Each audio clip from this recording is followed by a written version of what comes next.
अल्लाह ताला ने हज़रत इब्राहीम अलैहिस्सलाम को अपना खलील बनाया और पूरी दुनिया की क़ियादत का इमामत और मनसब अता किया और 4 दांगे आलम में आपको शोहरत अता की। हज़रत इब्राहीम अलैहिस्सलाम को अल्लाह ने ये इज़्ज़त अता फ़रमाई। यहूदी कहते थे कि इब्राहीम अलैहिस्सलाम हमारे हैं, मुशरिक कहते थे इब्राहीम अलैहिस्सलाम हमारे हैं, ईसाई कहते थे कि इब्राहीम अलैहिस्सलाम हमारे हैं, मुसलमान कहते कि इब्राहीम अलैहिस्सलाम हमारे हैं। यानी हर शरीयत का बंदा ये कहता था कि ये इब्राहीम अलैहिस्सलाम हमारे हैं। ऐसी अज़मत व फ़ज़ीलत 4000 से ज़ायद नबियों का बाप कहलाए इब्राहीम अलैहिस्सलाम। इतनी आला फ़जीलत अता फ़रमाई हज़रत इब्राहीम अलैहिस्सलाम को। तो अब किसी के दहन में ये सवाल पैदा हो सकता था कि इब्राहीम अलैहिस्सलाम की क्या ख़ुसूसियात थीं कि अल्लाह ने इतना बड़ा मकाम अता फ़रमाया। तो अल्लाह ताला ने कुरान मजीद के अंदर वो आज़माइशें, वो क़ुरबानियाँ तफ़सील से बयान फरमाई हैं। आज की इस नशिस्त में मैं आप हज़रात के सामने उन क़ुरबानियों में से चंद क़ुरबानियों का तज़किरा करूँगा। और मेरे दोस्तों, अल्लाह से दुआ है कि हम आज़माइश के काबिल नहीं हैं, हमारे आमाल बड़े कमज़ोर हैं, लेकिन अगर अल्लाह की तरफ से कोई आज़माइश और इम्तिहान आए तो अल्लाह से दुआ है कि अल्लाह हम जैसों को भी पास और सुरखरू फरमा दे। कि हज़रत इब्राहीम अलैहिस्सलाम पर सबसे पहली और बड़ी आज़माइश ये आई कि हज़रत इब्राहीम अलैहिस्सलाम ने जिस घराने में आँख खोली उस घराने का सरबरा यानी हज़रत इब्राहीम अलैहिस्सलाम का वालिद आज़र वो बुत परस्त भी था, बल्कि बुत साज भी था और बुत फरोश भी था। यानी हज़रत इब्राहीम अलैहिस्सलाम के वालिद बुत साजी के अंदर लगे हुए हैं। यहाँ मैं एक बात थोड़ी सी क्लियर कर दूँ कि बहुत सारे लोग ये कहते हैं, कुरान मजीद में आता है वइज़ क़ाल इब्राहीम लिअबीहि आज़र, जब इब्राहीम अलैहिस्सलाम ने अपने बाप आज़र से कहा। अब बहुत सारे लोग ये कहते हैं कि इब्राहीम अलैहिस्सलाम नबी थे, नबी का बाप मुशरिक नहीं हो सकता, इसलिए आज़र जो है ये इनके बाप नहीं थे बल्कि इनके चचा थे। और ये कहते हैं कि ये देखो अल्लाह ताला ने कुरान मजीद में ये जो लफ्ज़ इस्तेमाल फरमाया कि अपने बाप से कहो, यहाँ बाप से मुराद चचा है। तो भाई जब अल्लाह कुरान में एक जगह पे नहीं 20 मकामात पर अल्लाह कुरान में कह रहे कि ऐ इब्राहीम ये तेरे बाप हैं, और इब्राहीम अलैहिस्सलाम बार बार कह रहे हैं ऐ मेरे अब्बा जान, ऐ मेरे अब्बा जान, ऐ मेरे अब्बा जान।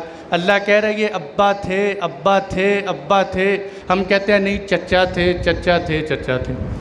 अल्लाह कुरान में, और फिर अल्लाह ताला ने पूरे कुरान में किसी एक मकाम पर भी ये बात नहीं कही कि इब्राहीम के चचा आज़र थे, बल्कि बाप कहा। और ये बात तो वाज़ेह है कि अल्लाह ने तौहीद का मसला इतना खालिस रखा है कि चाहे नबी भी क्यों ना हो, नबी का बाप भी हो, तौहीद की लाइन पर चलेगा तो जन्नत का हिस्सा मिलेगा। अल्लाह ने तौहीद के मसले को खालिस बनाया। रही बात आप अलैहिस्सलातु वस्सलाम के वालिदैन की, तो उलमा ने लिखा है इस मसले में पढ़ने की हमें गुंजाइश ज़रूरत नहीं है, ये बहुत संगीन मसला है। और ये बात भी है कि क़यामत के दिन मेरे दोस्तों अल्लाह ये नहीं पूछेंगे कि इब्राहीम अलैहिस्सलाम के बाप क्या थे क्या नहीं थे। हमें वो करना चाहिए जो हमारी ज़िम्मेदारी।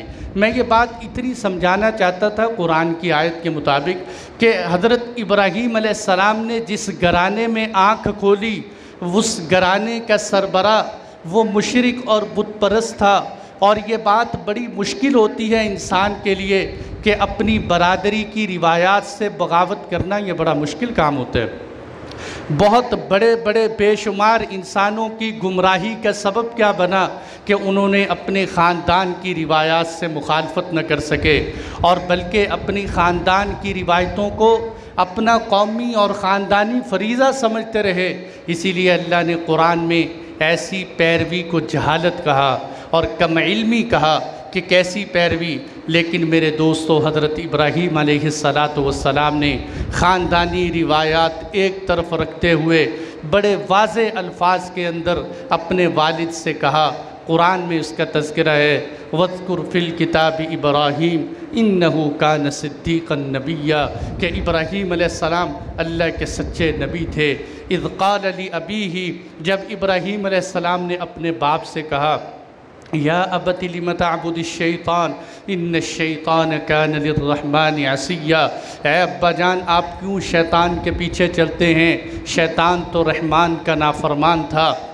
इस तरह इब्राहीम अलैहिस्सलातु वस्सलाम ने अपने अब्बा जान को जब दावत दी, तौहीद की दावत दी, और ये बात भी कही कि ऐ अब्बा जान, आपने जिस रास्ते को इख्तियार किया है ये रास्ता मारिफत इलाही का नहीं है, इस रास्ते पे निजात नहीं है। ऐ अब्बा जान, उस रास्ते पे चलें जो मैं लेकर आया हूँ। जो इल्म अल्लाह ने मुझे दिया है आप मेरे पीछे चलें, मैं आपको निजात का रास्ता दूँगा। फत्तबिअनी अहदिक सिरातन सविय्या। ऐ अब्बा जान, आप मेरे पीछे चलें, मैं आपको बताऊंगा कि सीधा रास्ता कौन सा है। लेकिन हज़रत इब्राहीम अलैहिस्सलाम के वालिद ने आगे से उनकी दावत सुनने के बाद ये कहा कि ऐ मेरे बेटे, अराग़िबुन अंत अन आलिहती या इब्राहीम लइल्लम तंतहि लअरजुमन्नक वहजुरनी मलिया। धमकी दी, कहा बेटे क्या तू हमारे बुतों से एराज़ करता है? क्या तू हमारे माबूदों के बारे में बुरा भला कहता है? अगर आइंदा तूने इस तरह कहा, तू अपनी इस हरकत से बाज न आया तो याद रख मैं तुझे पत्थर मारूंगा। और यूँ कहा कि ऐ इब्राहीम, तुम मेरे से हमेशा के लिए दूर हो जा।